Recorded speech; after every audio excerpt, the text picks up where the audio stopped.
Hey, what's up, everybody? Good afternoon. Hey, I'm just going to do a quick video about a conference that's going to be taking place next weekend, and I want as many people to attend as possible. Now, the host of the conference is Gage, formerly of Architects and Engineers, and he's running a 9/11. Oh,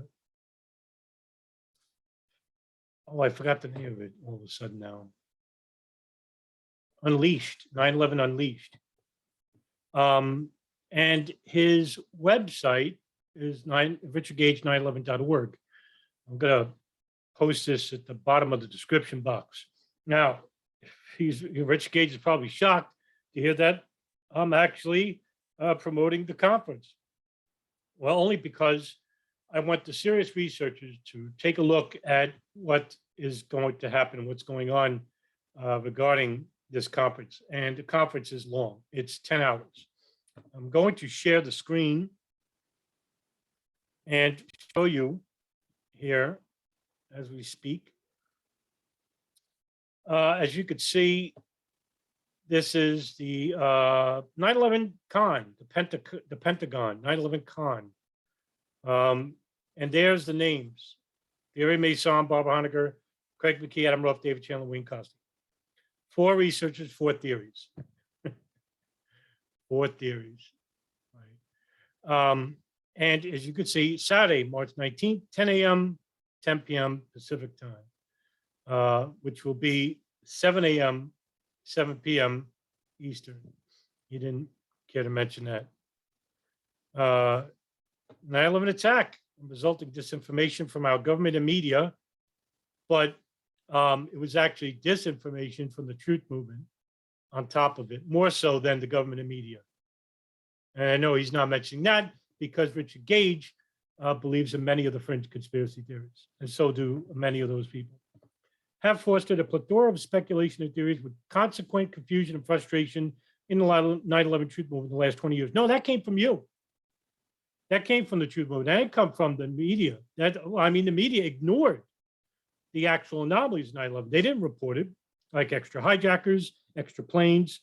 No, because you guys don't believe in hijackers or even planes for that matter. These are the theories. No plane hit the Pentagon, a plane hit the Pentagon, a plane flew over the Pentagon, a missile hit the Pentagon, pre-placed explosives racked the Pentagon. It was a combination of the above. No. See, I don't care about competing theories and beliefs, right? I only care about evidence. The people who were there also are plane hit the Pentagon. All this is relevant. End of story. So, Rich Gage says, we brought together prominent experts in one place at one time. And there they are. Let me blow up the picture so that you can see. There they are, right? So I'm going to be playing the trailer videos regarding Thierry, Messean, Craig McKee, Adam Ruff, and Barbara Honegger, not Chandler and Coste, because Chandler and Coste are outnumbered once again, 4-2 in the conference. I believe Wayne Coste actually had a debate with McKee and Adam Ruff in a conference with all no-planers as the vote. That's why he lost 19-0. But Coste didn't lose. He brought evidence. These guys don't. And I'm going to explain their position as well as Messean's and Honegger's in this video. So as you can see, this is basically just a conference that's going to reiterate many of the fringe conspiracies that have beset the 9/11 truth movement for 21 years. And I'm going to play some of the trailers because he had trailers. You can see there's trailers here. So, okay. Now, first on the list is Barbara Honegger. And she's a co-chair of the board of directors for the Lawyers Committee for 9/11 Inquiry. Why? I don't know. I don't know why. But she's not speaking on behalf of the Lawyers Committee at this conference because some people in the Lawyers Committee don't find her position tenable. So she's going to propose that multiple explosions from pre-placed explosives, not due to a plane impact, and a plane, not Flight 77, destroyed at or near the helipad. That's a lot. So let's play her video first, and then Barbara, why is this conference so important? And welcome to Richard Gage 9/11. Thank you so much, Richard. Yes, well, given the current geopolitical context, it turns out that this conference couldn't be happening at a more important time. And why is that? What is that geopolitical context? The geopolitical context, of course, is the recent invasion of Ukraine by Russia. And what is the link between that and 9/11? The key words, the three key words are NATO, NATO, and NATO. And why is NATO so important to both 9/11 and what we have experienced in the world since February 24th, when the invasion of Ukraine happened? Most people don't know, but the very first and still to this day, despite what's happening now, only time that NATO invoked Article 5, which is the Mutual Defense Clause or article of the NATO treaty, was in response to the attacks of 9/11. And we have heard in the press over and over after 9/11 that that was the day everything changed. And for over 20 years, we haven't heard it again until just recently with the attack on Ukraine. And what is the attack on Ukraine? What's really important about that? The big question is, will Putin and Russia go beyond Ukraine, which is not a NATO member, into even a single NATO country, even over to the border of a single country, which our President Biden, has made clear that he will defend, and NATO will defend every square inch of every single NATO member. And if that happens, we are talking about a world war again. So why does the conference, why is it so important? It's so important because the truth about what happened on 9/11 and the lies about who attacked our country on 9/11 and the excuse for going into Iraq and the excuse for going into Afghanistan, in Putin's speech on early the morning of February 24th, just before the invasion of Ukraine started, in that speech, Putin referred to then Secretary of State Colin Powell holding up that vial of white powder, which was supposed to represent military-grade anthrax and remind people of the anthrax attacks, which were directly related to 9/11.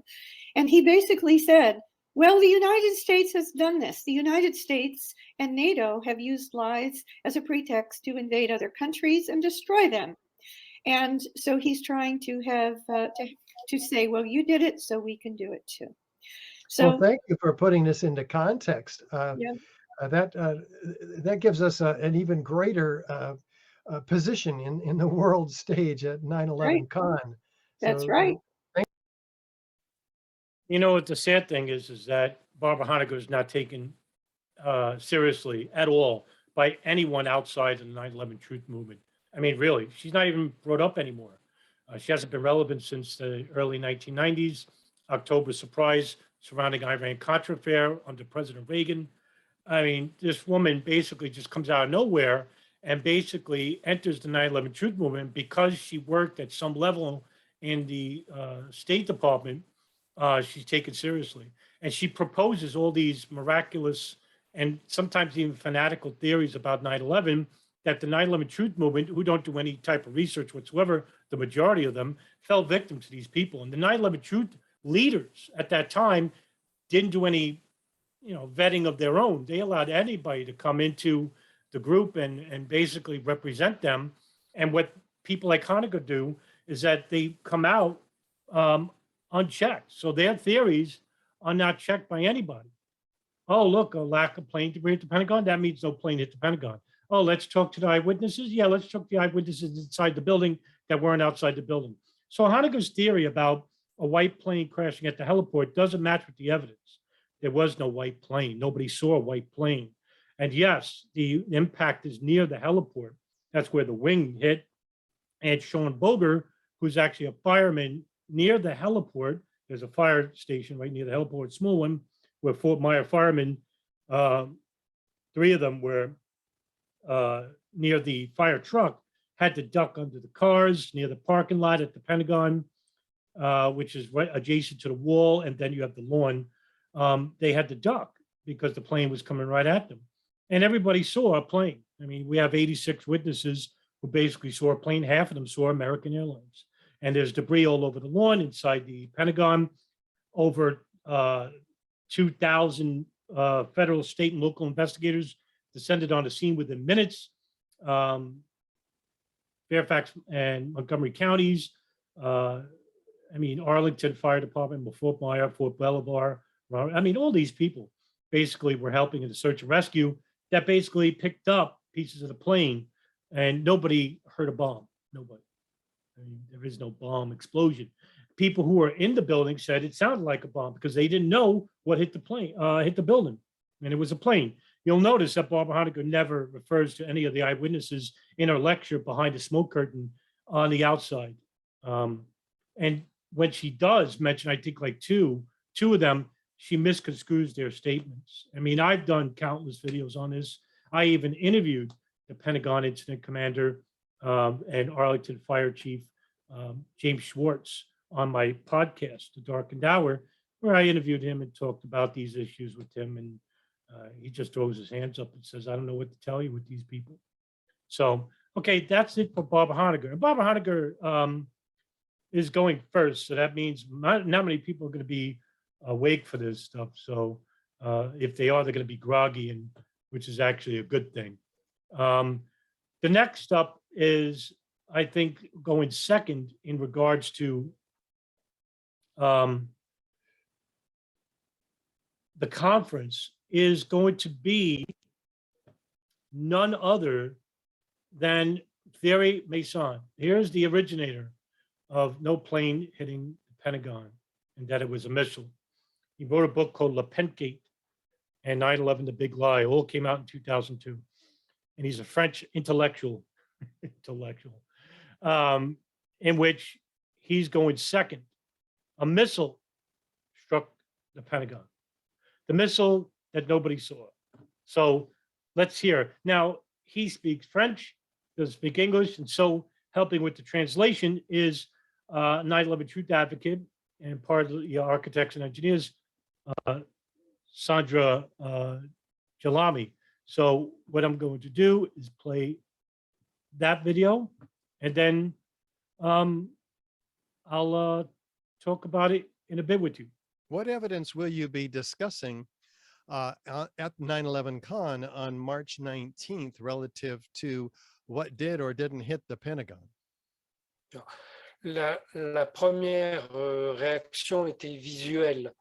Quand on a observé le Pentagone ce jour-là, il n'y avait pas de place pour qu'un avion pénètre dans le Pentagone. Donc, ça, simplement, regarder les vidéos, les photos, c'est évident qu'il n'y a pas d'avion. Okay, so the first point of evidence is really just visual, because when you look at all the pictures and everything that's been recorded, there is no way that a plane would fit into what was shown to have been the space that would have required for the Pentagon for the plane to fit. So. And the second? Après ça, il y a énormément de petits détails. Premièrement, les agences de presse ont parlé de 2 explosions successives et d'une évacuation du Pentagone entre les 2 explosions avant de parler d'un avion détourné. So the agence de presse first spoke of 2 explosions that took place before they ever spoke of an airplane hitting the building. So those were the first reports that were released immediately after the events.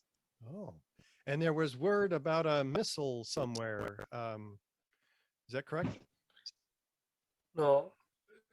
Sur le moment, je n'ai pas trouvé, ce qui était pourtant évident, je n'ai pas remarqué le fait que l'explosion qui a eu lieu dans le Pentagone ne peut pas avoir été provoquée par un avion, parce que les caractéristiques de l'explosion sont complètement différentes. I said the characteristics of the explosion are completely different from anything that would have been explained by a plane. Okay. So there you have it, right? So yeah, Thierry Messean, a missile impacted the Pentagon other than the plane, and the characteristics of the damage fits the missile theory. Yeah, no, nobody saw a missile. 86 people saw a plane, as well as the debris, which was noticeable on the outside and the inside of the building. Missile doesn't do a 360 corkscrew turn, and it doesn't hit 5 light poles. I'm sorry. You know, why is this man even at the conference? Why is Richard Gage entertaining this? Right? You want to have to ask yourself, if you're in the truth movement at this point, you're not asking questions about these people, well, then you have fell victim to these people many years prior. And you don't want to believe that planes could be hijacked and planes were crashing everywhere because you've been told repetitively, constantly for the last 21 years that that's the official narrative. And that's part of the official narrative, but it's evident. Not everything in the official narrative is false. You've been led to believe that the 9/11 Commission report and the official narrative from the government, everything about it is false. Barbara Honegger works at the State Department. She used to. You believe her. Thierry Messean wasn't even there on 9/11. Why do you believe him? Why don't you ask the people who were there? I did. It wasn't too hard. I'm a nobody. I reached out to the Pentagon incident commander. He's never had an interview with a 9/11 truther before, or anybody in the movement whatsoever. I'm not a 9/11 truther. I'm a researcher. But I'm honest enough to go where the evidence is. I ask questions. You guys don't. Why don't you? Isn't it high time we do? Just because you believe a plane, just because you may think that a plane being hijacked and crashing into the Pentagon is supporting that, that's it? That's the end of the official narrative? No. Who were those people on that plane?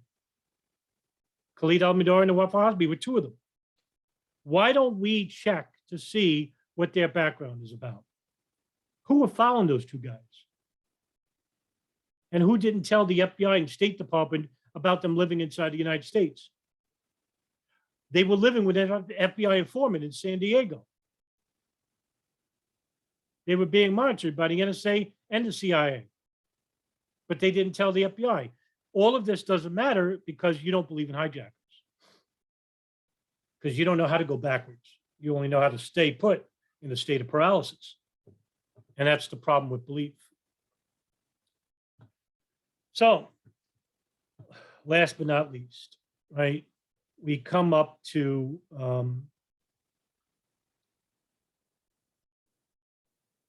these guys. Theory C, no 757 at the Pentagon. Craig McKee and Adam Ruff. At least with Honegger and Messean, they got work to show for it, right? Books, conferences. These guys don't. One has a blog, which is dead, and the other one, kaputs. Hasn't been relevant since the Clinton administration. I don't know what to tell you other than these 2 guys should never, ever lead a conference. Why Gage is actually inviting them is beyond me. And that's because Gage himself doesn't believe a plane at the Pentagon. And that's the reason why this is a 4-on-2. And most people going to this conference are no planers anyway. So, I mean, if they're going to do it a vote, they're going to do a vote by leaving it to the people.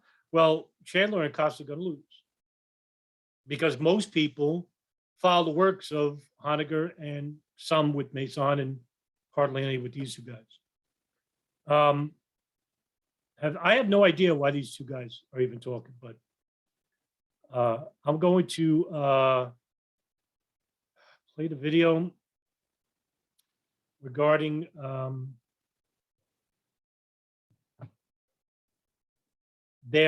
they're going to say, and here, you listen. Hey, doing good. Tell us about what you're going to be covering at the conference. Well, this is Craig McKee speaking, just in case you you don't have my picture there, but in our presentation, we're going to be focusing on the evidence that points to a staged, faked plane crash at the Pentagon.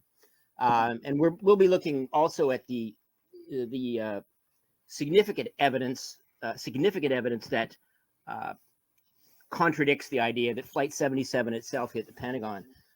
We're going to look at the eyewitness evidence, particularly that puts the plane on a north path that makes it impossible for the plane to have created the damage path that is alleged to be a damage path.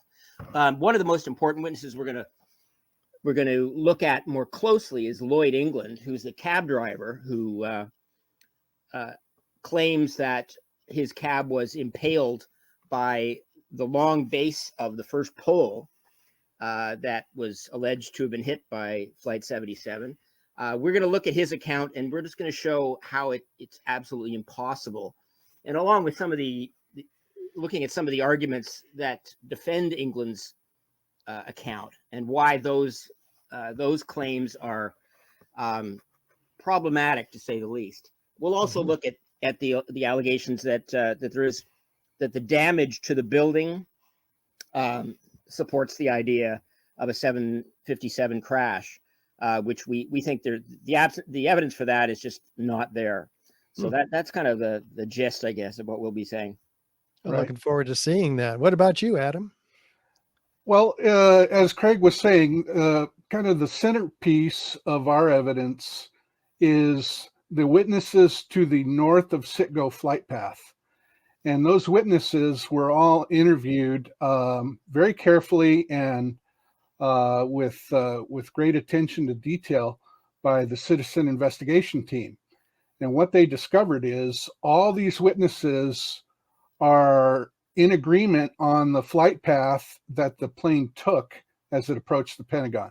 And they all place it north of the Citgo gas station.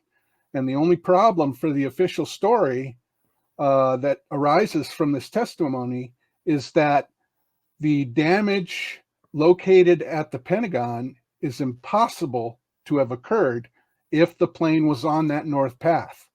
So these witnesses directly contradict the official story. So we'll be talking about that. Wow, I don't know what to say. I mean, these two guys actually go by the CIT theory that a plane flew over the Pentagon. Why these guys are given any serious attention by Richard Gage, it really beyond me. Anybody in the truth movement should be able to dismiss all these people I showed you today because they're not coming with any evidence. And by the way, the irony of their statement and CIT is that all the eyewitnesses who claimed that there was a north path, by the way, they never said it was a north path. That's what CIT says they said, but they didn't say that. They all say a plane crashed into the Pentagon. Their own eyewitnesses say this. So yeah, these guys belong in oblivion, right? I don't care about them having freedom of speech. I'm for that. One thing I don't believe is restriction of speech, limiting speech. I want these people out in the open so we could say, hey, look, these guys are not representing the truth movement honestly. And they're not. But I want everybody to go to the conference. I want everyone to see what this is about, because one thing is for certain is that Chandler and Coste have evidence for their statements. But the truth movement is the conference. What's important here is it's not the participants, right? It's evidence versus lack thereof, belief versus knowledge, fact versus fiction. Can you discern between the two honestly, independently? And that's going to be up to the viewer, the listener, up to you, those who are in the truth movement, who are left, who have a rational and honest integrity about themselves. If you're just going to come into the conference basically saying Chandler and Coste are shills, and I don't care what they have to say, well, then you personally, this doesn't benefit you, the conference. It only reinforces your belief. But you can't go to court with belief. You can't go to the real world with belief and make a difference. The only thing you could do is keep the belief alive by telling other people what you heard and learned from other people, not by independent investigation and using the scientific method to test that hypothesis. Because if you did, and you did that honestly, you don't have belief, you have knowledge. And this is the reason why the truth movement has failed, all of us, for the last 21 years. Because for 21 years, they are still trying to, they're still debating whether planes were hijacked and whether actual planes crashed where they were on 9/11. 21 years later, and these people still exist in the movement rather than oblivion where they belong. Conference is next week. Be there. I'll be there probably by the mid-afternoon watching half of it or something. It's a long conference. You don't have to be there for the whole thing, but 10, I mean, what is it, 12, 10 hours, 12 hours? 12 hours to debate whether a plane hit the Pentagon or whether a hijacked plane hit the Pentagon. My God, the truth movement's dead.